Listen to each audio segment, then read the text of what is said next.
I see us as always evolving and always responding. We respond to those things that need to be done that aren't done by others. Robert Payton was a teacher of mine, a mentor, he's a friend, and he defined philanthropy simply as voluntary action for the public good.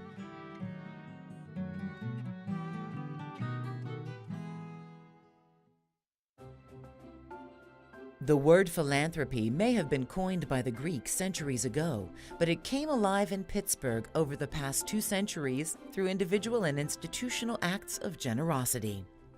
If I've got my stats right, Pittsburgh is somewhere around 5th largest foundation per capita in the nation. That's considerable, and Pittsburgh is not a big place either. So having that level of philanthropy able to involve itself in turning the community around, I think has been a big benefit to this community. Industrial and commercial wealth gained here created foundations that benefit the region decades later. With this philanthropy often came distinctive public and private partnerships and risk-taking approaches others have followed. What makes Pittsburgh such a cradle of innovation and leadership in philanthropy? We asked a number of philanthropic and civic leaders for their views. One can make a case that American philanthropy sort of really got rolling here with Andrew Carnegie and with others like H.J. Heinz and other philanthropists here in Pittsburgh. And of course, Carnegie from the very beginning was pretty strategic and saw philanthropy as a way of changing and improving society, not just supporting good causes. While Carnegie is associated with Pittsburgh-generated philanthropy, other names like Heinz, Hunt, Hillman, and Falk extended the reach of their private philanthropy through important civic and business roles in the region. There evolved a tradition in the United States that if you participate in American capitalism or global capitalism successfully, and you make a lot of money, there's an obligation on you. There were voices speaking up saying everyone doesn't share in the wealth and prosperity of this community, and those who don't deserve a helping hand. And I think that's been a part of the tradition of the city, the idea that, that the haves care for the have-nots in a very fundamental way. In Pittsburgh, we had the Grand families who started almost an industry, if you will, around private foundations. With H.J. Heinz, it started not so much as a philanthropic impulse as a commitment to community. He, from the very beginning, had a tremendous sense of community, which I think in turn came from his parents.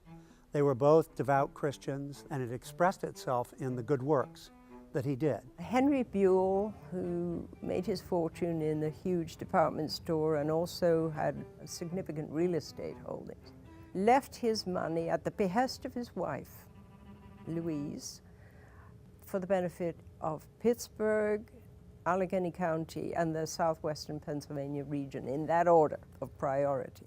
It was the region that had been good to him. And that ethos was shared by other families like the Mellons.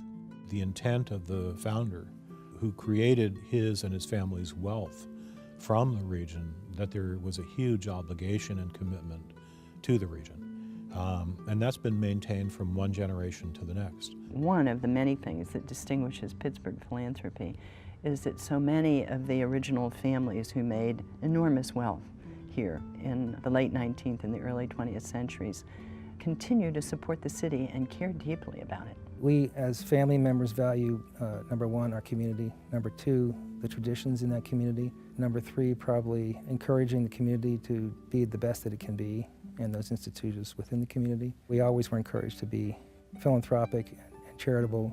Pittsburgh is unusual and maybe unique, I just don't know, in that its foundations have all maintained a local focus. And I think that's had everything to do with Pittsburgh's success over the last 30 years.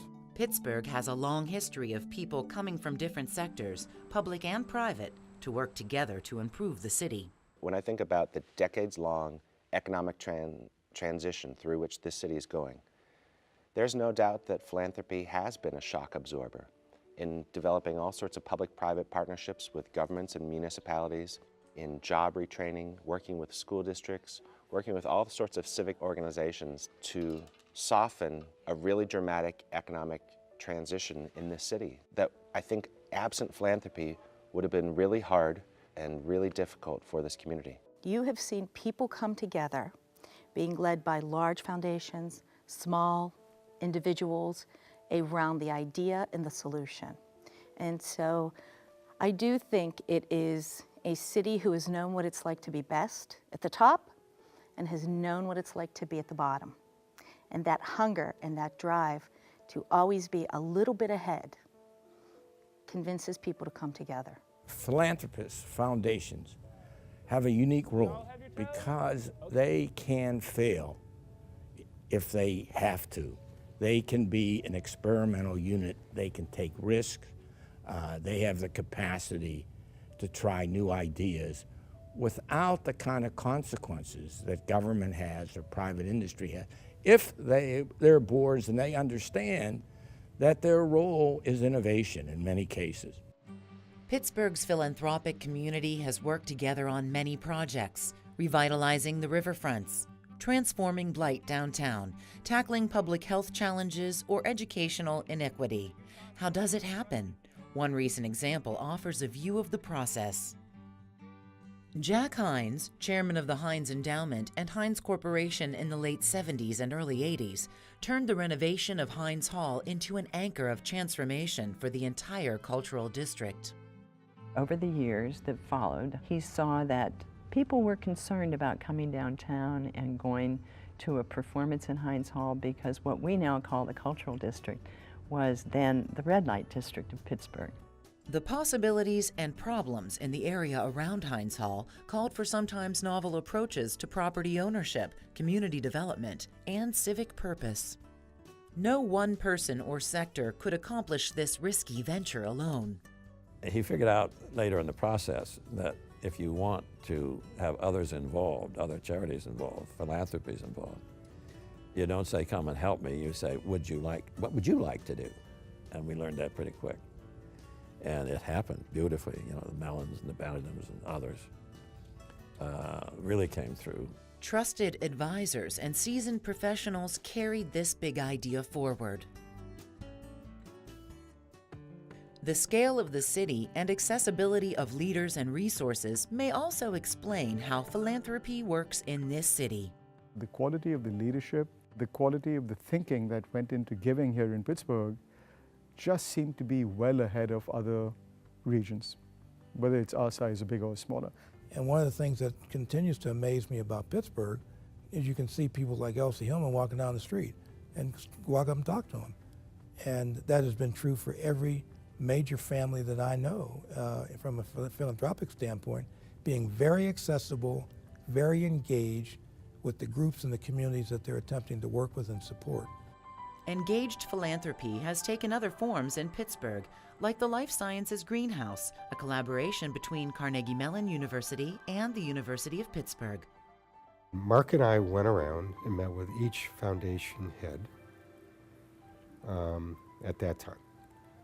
At the Hines Endowments, at R.K. Mellon, at the McCune Foundation, at Bannadam, all the major foundations. And we said, we have this idea. We want to work together, the two universities, to make Pittsburgh a major life sciences commercial center as well as a research center. Jerry and I actually scheduled meetings with the leaders of the largest foundations and said, what if for a period of years we agreed we would work together to identify clusters of particular opportunity or potential within the life sciences into something that could be of economic benefit to the community. And at that moment, everything came together. Our BioVenture with the State Life Science Greenhouse idea, and thus was born the Pittsburgh Life Sciences Greenhouse. Today, Pittsburgh can claim dozens of computer or life science-based companies and a growing reputation in robotics, health research, and smart technologies, the direct result of long-term and often opportune institutional and philanthropic partnerships. Individual generosity provides another dimension of Pittsburgh's philanthropy. Around the same time Andrew Carnegie was writing his Gospel of Wealth, Mary Shenley, another Pittsburgher, donated the land for what is now Shenley Park and other Oakland amenities. 2 decades later, Madam C.J. Walker, the nation's first African-American woman millionaire, encouraged her employees here to get involved and give back to their community. Yet others practiced philanthropy collectively, combining their money, time, and talents. They created benevolent funds and societies for self-improvement. They built settlement houses, schools, and homes for the needy and neglected. Many gave informally, pooling money for a neighbor's rent or college tuition. Others funded organized appeals or community drives. More than 70% of American philanthropy actually comes from individuals. Whether in wealthy congregations or struggling neighborhoods, this personal philanthropy reflects a commitment to this city and to one another. If the dynamic works well, you are sometimes a giver and maybe you're sometimes a receiver, but you get to be both. We have to get better as a community at driving that individual donor so that immediate needs are met, because that's really where individual donors are best, and the long-term aspirational needs of the community are still being attended to. That's where foundations tend to do their best work. Philanthropy is a big tent, and there are different values within that tent. If I would take one value, the concern with making this community a better place to live, I think that's basically the value that underlines them. Just as the great philanthropists set a certain example for us, I'm hoping that people like my husband and myself can speak out and should speak out and say, yes, you know, this is what we're doing, you can do it too, and this is why it's important. Philanthropy is pretty dynamic, and it's particularly dynamic right now. So it has been changing, and it's continuing to change. We need a better place. We need to be able to breathe fresh air. We need to be able to enjoy life, that it's not about accumulating money and more stuff. It's about helping to share the wealth that there is in the world. So that's what I'm here to do. As soon as you come across that bridge and through that tunnel, somebody hits you with a vaccine and it makes you a philanthropist. It just makes you understand that you have to give back. It's just amazing to me. It's almost like a virus it's catching.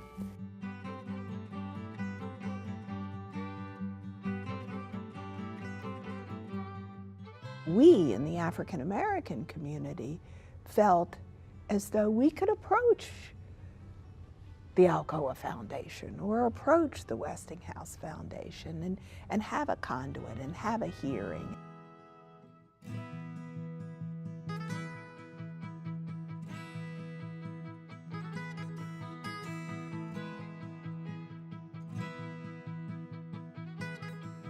You're on one side of the table and the other guy is over there. I mean, that doesn't give you any privileges to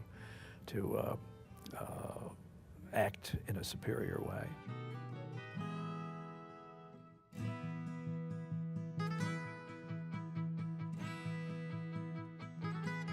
Certainly if you're a CEO, but beyond that, I mean, I think even if you are a resident, you're part of our community, you really feel this expectation that you should be doing something, whatever it is.